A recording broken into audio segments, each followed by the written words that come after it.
जय श्री हरि। ओम नमो भगवते वासुदेवाय। प्यारे भक्तजनों, आज की इस वीडियो में आप सभी जानेंगे कि सफला एकादशी 2024 में कब है, यानी दिसंबर में किस दिन रखा जाएगा सफला एकादशी का व्रत। जानेंगे पूजन विधि, व्रत का महत्व, तिथि, शुभ मुहूर्त, पारण का सही समय। प्यारे भक्तों, दिसंबर में आने वाली सफला एकादशी इस साल की आखिरी एकादशी होगी। ऐसे में इस एकादशी का महत्व और अधिक बढ़ जाता है। तो आइए प्यारे भक्तों, जानते हैं सफला एकादशी व्रत की संपूर्ण जानकारी।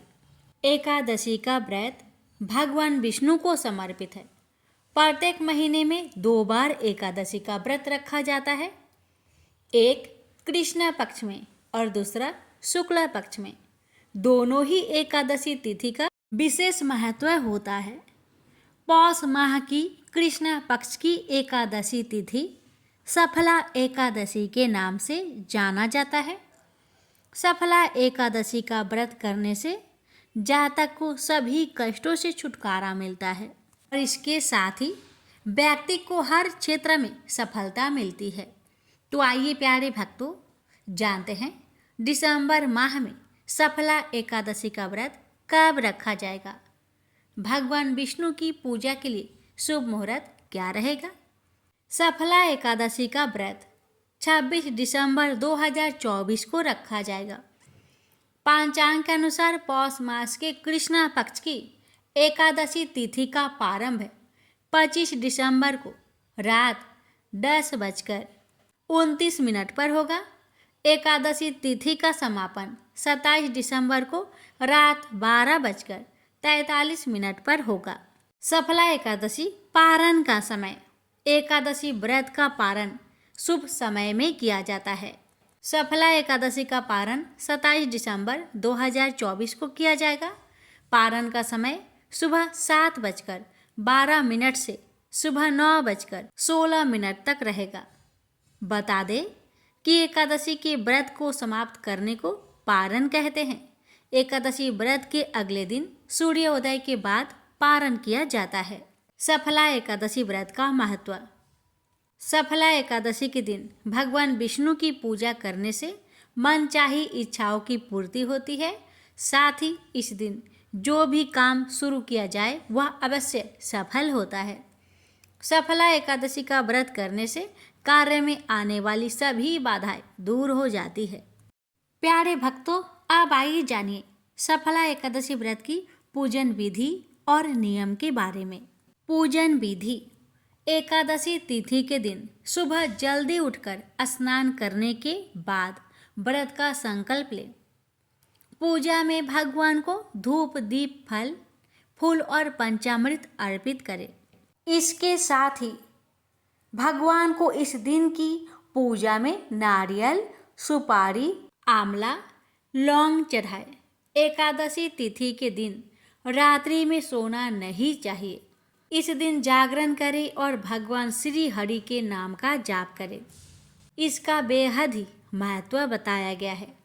इस पूरे दिन व्रत करें। इस दिन व्रत फलाहार रहकर किया जाता है और नमक का सेवन ना करें। व्रत के अगले दिन यानी द्वादशी तिथि पर किसी जरूरतमंद व्यक्ति या योग ब्राह्मण को भोजन कराए और उन्हें दान दक्षिणा देकर अपने व्रत का पालन करें।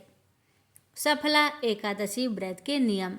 जो लोग एकादशी का व्रत नहीं रखते उन्हें भी इस दिन चावल का सेवन नहीं करना चाहिए।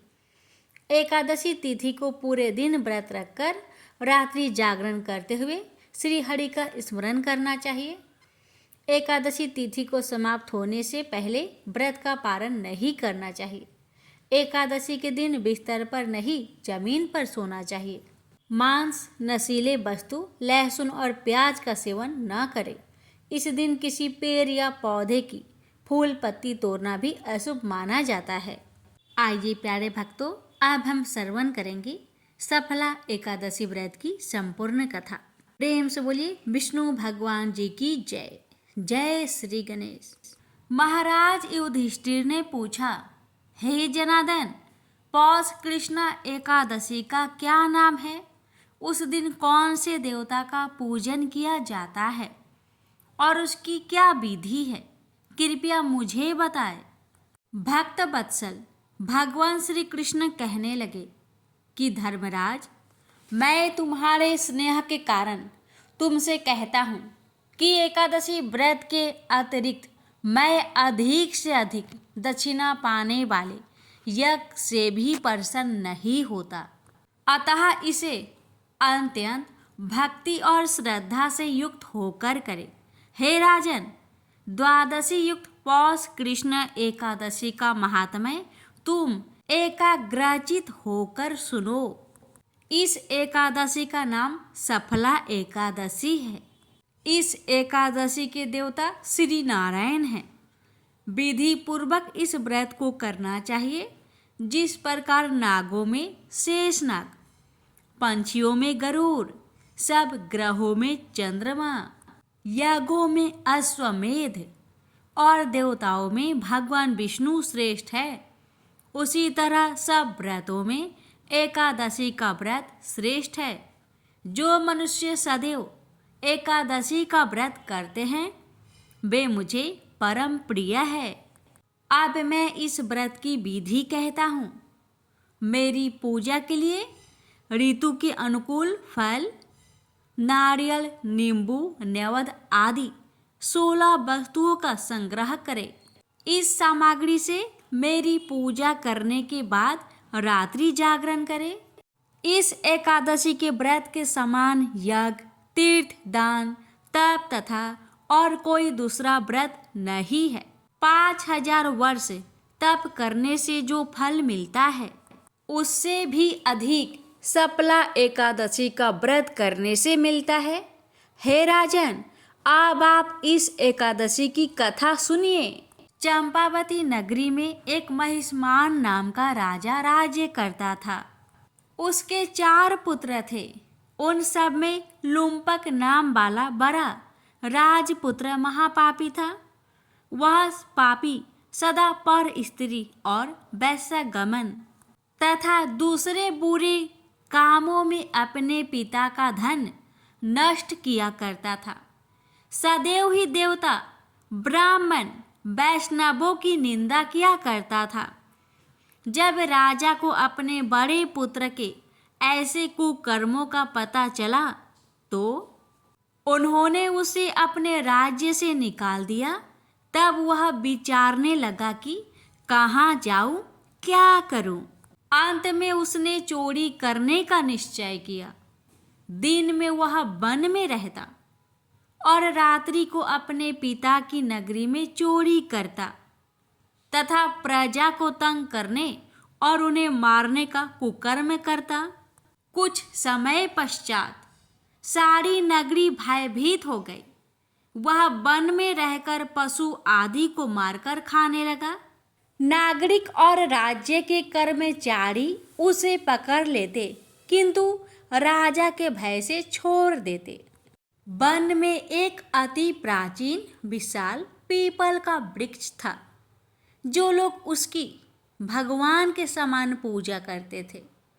उसी वृक्ष के नीचे वह महापापी लुम्पक रहता था। इस वन को लोग देवताओं की कीड़ा स्थली मानते थे। कुछ समय पश्चात पौष कृष्ण की दशमी के दिन वह वस्त्रहीन होने के कारण शीत के चलते सारी रात्रि सो नहीं सका। उसके हाथ पैर अकड़ गए। सूर्योदय होते होते वह मूर्छित हो गया। दूसरे दिन एकादशी को मध्या के समय सूर्य की गर्मी पाकर उसकी मूर्छा दूर हुई। गिरता पड़ता वह भोजन की तलाश में निकला। पशुओं को मारने में वह समर्थ नहीं था, अतः पैरों के नीचे गिरे हुए फल उठाकर वापस उसी पीपल वृक्ष के नीचे आ गया। उस समय तक भगवान सूर्य अस्त हो चुके थे। वृक्ष के नीचे फल रखकर कहने लगा, हे भगवान, अब आपके ही अर्पण है ये फल, आप ही तृप्त हो जाइए। उस रात्रि को दुख के कारण रात्रि को भी नींद नहीं आई। उसके इस उपवास और जागरण से भगवान अत्यंत प्रसन्न हो गए और उसके सारे पाप नष्ट हो गए। दूसरे दिन प्रातः एक अति सुंदर घोड़ा अनेक सुंदर वस्तुओं से सजा हुआ उसके सामने आकर खड़ा हो गया। उसी समय आकाशवाणी हुई कि हे राजपुत्र, श्री नारायण की कृपा से तेरे पाप नष्ट हो गए। अब तू अपने पिता के पास जाकर राज्य प्राप्त कर। ऐसी वाणी सुनकर वह अत्यंत प्रसन्न हुआ और दिव्य वस्त्र धारण करके भगवान आपकी जय हो कहकर अपने पिता के पास गया। उसके पिता ने प्रसन्न होकर उसे समस्त राज्य का भार सौंप दिया और वन का रास्ता लिया। अब लुम्पक शास्त्रानुसार राज्य करने लगा। उसके स्त्री पुत्र आदि सारा कुटुंब भगवान नारायण का परम भक्त हो गया। वृद्ध होने पर वह भी अपने पुत्र को राज्य का भार सौंपकर वन में तपस्या करने चला गया और अंत्य समय में वैकुंठ को प्राप्त हुआ। अतः जो मनुष्य इस परम पवित्र सफला एकादशी का व्रत करता है उसे अंत में मुक्ति मिलती है। जो नहीं करते वे पूंछ और सींगों से रहित पशुओं के समान है। इस सफला एकादशी के महात्म्य को पढ़ने से अथवा श्रवण करने से मनुष्य को अश्वमेध यज्ञ का फल मिलता है। प्रेम से बोलिए जय श्री हरि। तुलसी माता की कथा। प्राचीन समय की बात है। एक सुंदर और पवित्र वन था जहाँ एक तपस्वी ऋषि निवास करते थे। उस वन में एक विशेष तुलसी का पौधा था जो अन्य सभी पौधों से अधिक पवित्र और चमकदार था। यह तुलसी का पौधा कोई साधारण पौधा नहीं था, बल्कि इसके पीछे एक दिव्य रहस्य छिपा हुआ था। उस तुलसी के पौधे के नीचे एक बार भगवान विष्णु स्वयं प्रकट हुए और उन्होंने तपस्वी से कहा, हे मुनि, यह तुलसी का पौधा कोई साधारण पौधा नहीं है। यह मेरी परम भक्त और देवी लक्ष्मी का अवतार है जो अपने पिछले जन्म में एक स्त्री थी। उसका नाम वृंदा था। भगवान विष्णु ने वृंदा की कथा सुनाई। वृंदा एक अत्यंत पवित्र और पतिव्रता स्त्री थी। उसके पति जलंधर एक शक्तिशाली राक्षस थे, लेकिन वृंदा के तप और पतिव्रता के प्रभाव से वह देवताओं के विरुद्ध युद्ध में अजय हो गया था। सभी देवता उसकी शक्ति के आगे हारने लगे। अंततः देवताओं ने भगवान विष्णु से सहायता मांगी। भगवान विष्णु ने वृंदा की पतिव्रता को भंग करने के लिए एक योजना बनाई। वे जलांधर का रूप धारण कर वृंदा के पास गए और उसकी पतिव्रता को भंग कर दिया। जैसे ही यह हुआ, जलांधर की शक्ति समाप्त हो गई और देवताओं ने उसे युद्ध में पराजित कर दिया। जब वृंदा को इस छल का पता चला तो वह अत्यंत दुखी हुई और भगवान विष्णु को श्राप दिया कि वे पत्थर सालग्राम बन जाए। वृंदा की तपस्या और भक्ति से प्रभावित होकर भगवान विष्णु ने उसे आशीर्वाद दिया और कहा कि वह अपने अगले जन्म में तुलसी के पौधे के रूप में प्रकट होगी और वह सदैव उनकी पूजा का अभिन्न अंग बनी रहेगी। तभी से तुलसी को देवी तुलसी के रूप में पूजा जाता है और विष्णु पूजा में इसका विशेष महत्व है। इस प्रकार तुलसी का पौधा देवी वृंदा का अवतार माना जाता है और यह भगवान विष्णु की पूजा में अत्यंत पवित्र माना जाता है। तो प्रेम से बोलिए तुलसी माता की जय, लक्ष्मी नारायण भगवान जी की जय। गणेश जी की कथा। एक बुढ़िया माई थी। वह बहुत गरीब थी, आंखों से अंधी थी। उसका एक बेटा और एक बहू थे। वह बुढ़िया सदैव गणेश भगवान जी की पूजा किया करती थी। एक दिन गणेश जी प्रकट होकर उस बुढ़िया माई से बोले, बुढ़िया माँ, तू जो चाहे सो मांग ले। बुढ़िया माई बोली, मुझे तो मांगना नहीं आता भगवान, कैसे और क्या मांगू। तब गणेश भगवान जी बोले, अपने बेटे और बहू से पूछकर मांग लेना। तब बुढ़िया माई ने अपने बेटे से कहा, बेटा गणेश जी कहते हैं तू कुछ मांग ले, बता मैं क्या मांगू। बेटा ने कहा, माँ तू धन मांग ले।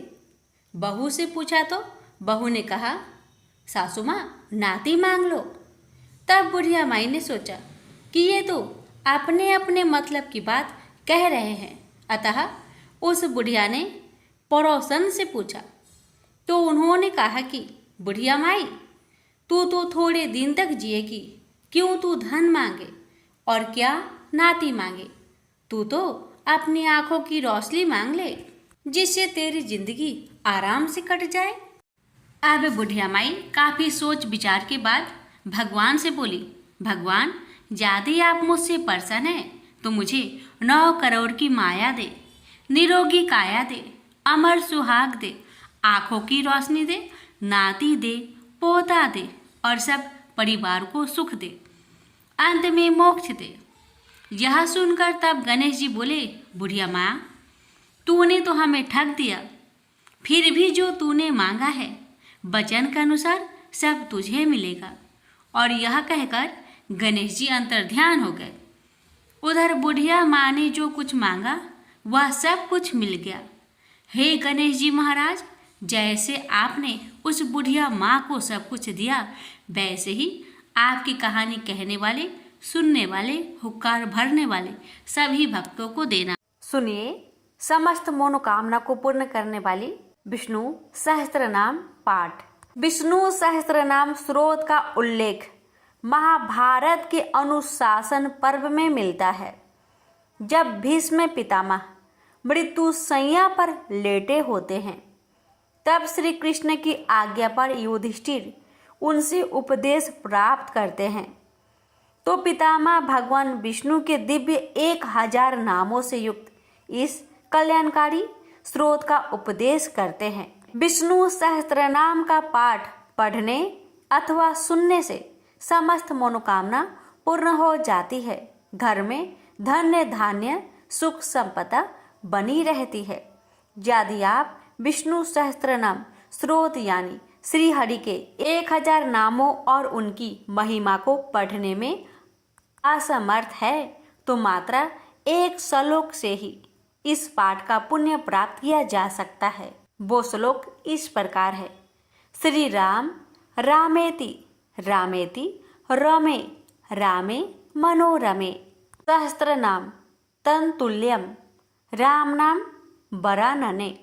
शिव जी माता पार्वती से कहते हैं कि श्री राम नाम के मुख में विराजमान होने से राम राम इसी 12 अक्षर नाम का जप करो।